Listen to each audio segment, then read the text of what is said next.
dad gumaysta loo yaqaan oo dadka ka ganacsado oo dadka cadaadiyo oo dadku gaaliyo islaamka xitaa u kala soocnaa waqtiyada aan soo marray waqtigaana ka xun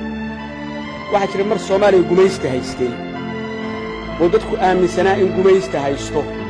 oo dadku u ilaashan jiray diintiisa waxa hadda yimid dad diinta lafteedii ku shaqaysanaya oo quraanka xafidsan oo akhriyaya xaafid quraan ilmihi inta ka haysto quraanka xafidsiyo qalbiga ka takhtarsiya qarax ku xiraya soo baxay inaynu shabaabka gaalaysiino inuu gaala yahay u sheegna dadkana waa la rabaa iyaga gaala ah inay diinta islaamka ku gabadeen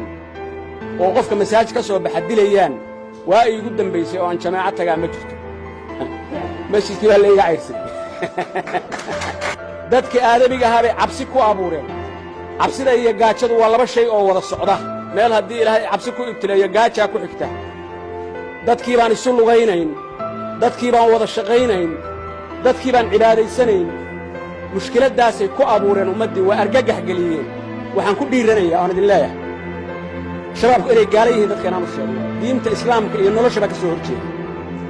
xasilloonida ka soo horjeeda cibaadada ka soo horjeeda caqiidada ka soo horjeeda